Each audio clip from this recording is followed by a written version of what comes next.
사실 이가 시리신데도 참고 치과 안 오시는 분들이 굉장히 많아요. PD님도 그러시고요.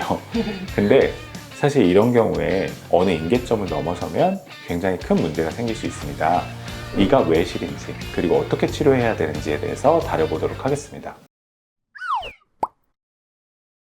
원장님, 요즘 날씨가 점점 더워지고 있잖아요. 맞아요. 특히 오늘 진짜 덥더라고요. 그래서 이럴 때 그 시원한 음료나 얼음을 잘 깨먹는데 갑자기 이가 시큰할 때가 있어요. 맞아요. 깜짝 놀라시죠. 특히 우리나라 분들은 추울 때도 얼죽아 막 이런 말도 있듯이 얼음 넣은 찬 음료들 많이 드시는 것 같아요. 그래서 오늘은 한 번쯤은 많은 분들이 겪어보셨을 이가 왜 시린지, 그리고 어떻게 치료해야 되는지에 대해서 다뤄보도록 하겠습니다.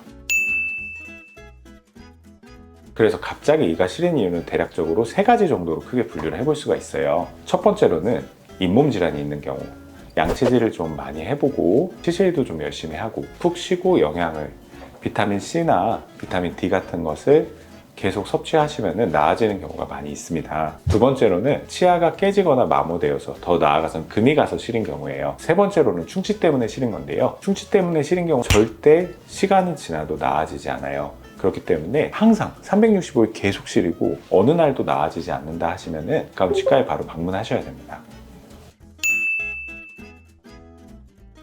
차가운 것이 닿거나 치아에 자극이 갈 때만 시린 감각이 있는 거고요.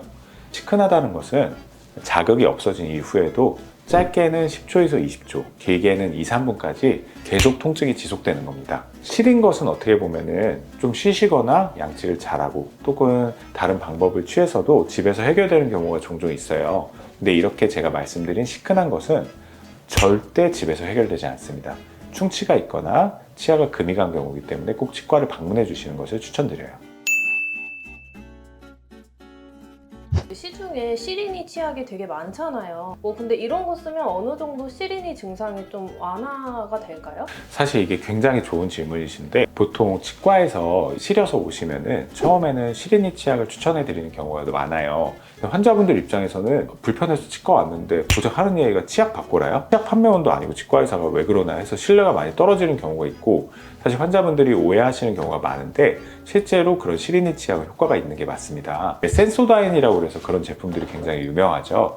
또 요즘은 그 제품 말고도 굉장히 다양한 회사에서 시린이 치약을 출시하고 있어요. 치아는 범랑질과 안쪽에 상아질로 구성이 되어 있고요. 상아질에는 상아쇄관이 있어서 감각을 느낄 수가 있습니다. 근데 이런 시린이 치약의 성분들에는 염화칼슘이나 질산칼륨, 염화칼륨 등의 성분이 들어있어서 이런 상하세관을 막아주고요. 또 이런 시린이 치약에는 연마제가 들어있지 않거나 아주 조금 들어있어서 양치질에 있어서 치아가 손상되는 것도 어느 정도 방지를 해줍니다. 근데 이 양치질을 하고 오히려 치아가 시릴 때가 있잖아요. 이거는 쉽게 말씀드려서 마모된 부분이 드러나 있어서 그래요.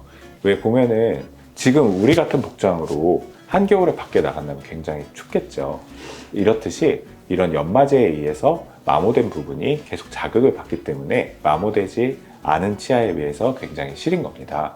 그렇기 때문에 이런 경우에는 앞에 말씀드렸던 시린이 치약을 사용하시거나 치과에 방문하셔서 그 마모된 부분을 떼어주거나 씌워주시는 것이 필요합니다.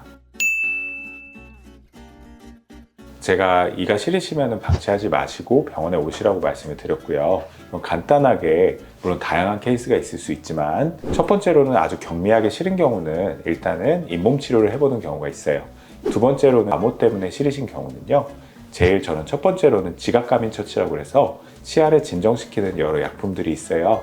그런 걸 먼저 발라보시고 일주일에서 2주 정도 기다려보는 편입니다. 근데 사실은 안타깝게도 그렇게 해도 낫지 않으시는 경우가 있어요. 그러면은 그때는 글래스 아이오너머나 레진 같은 재료로 치아가 마모되어 있는 부분을 떼어주는 경우가 있고요. 또 그렇게 하기에는 마모된 부분이 너무 크거나 아니면 씹는 힘이 너무 직접적으로 가해져서 많이 개선이 되지 않으실 분들은 크라운 치료를 하거나 아니면 심하게는 신경치료를 먼저 진행하고 크라운을 하시는 경우도 있어요.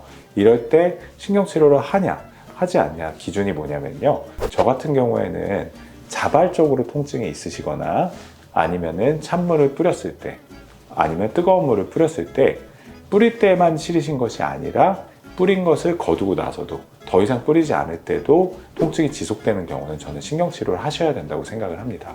제가 대표적으로 제일 많이 하는 치료인 하루에도 정말 4-5번 이상 하는 치료인 치경구 망우증 치료를 하나 보여드릴게요. 일단 이렇게 앞에 보이시는 환자분은 지금 오른쪽 아래쪽에 앞니에 까맣게 보이는 거 보시죠? 이거는 59세 남성분이신데 이거 되게 많이 썩었구나 이렇게 생각이 드실 거예요. 이게 다 썩은 건 아니고요. 치아가 마모된 부분이 계속 방치되면서 변색된 겁니다. 실제로 이 환자분은 이 부분에 시린 통증을 느끼셨어요. 그래서 이 변색된 부분은 어느 정도 제거하고요. 그 다음에 저희가 치아를 보호하는 약제를 바르고 그 다음에 레진 치료로 간단하게 해결해 드린 케이스입니다. 근데 결국에는 미리미리 예방해서 치과에 오시지 않는 게 제일 좋습니다. 그렇기 때문에 이런 습관들은 절대 피하셔라 이렇게 말씀을 드릴게요.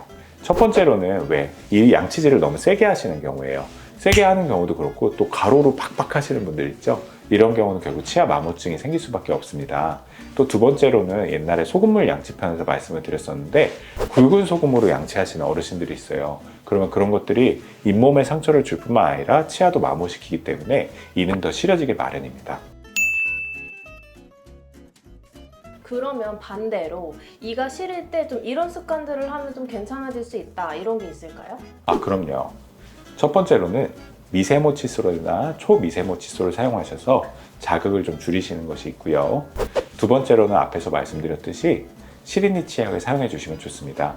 바스법으로 부드러운 초미세모 칫솔로 잇몸을 마사지 하듯이 양치해 주시면 시린 것이 좀 예방이 되고요. 네 번째로는 음식을 드시고 물로 한번 헹구시고 20분에서 30분 정도 후에 양치를 하시는 습관을 가지세요.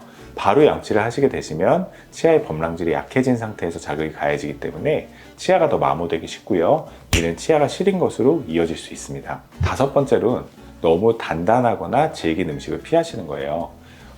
치아는 사실 씹는 힘에는 굉장히 강해요. 그러니까 위로 누르는 힘에는 굉장히 강한데 아무래도 단단하거나 질긴 음식은 갈아서 씹어줘야 되잖아요.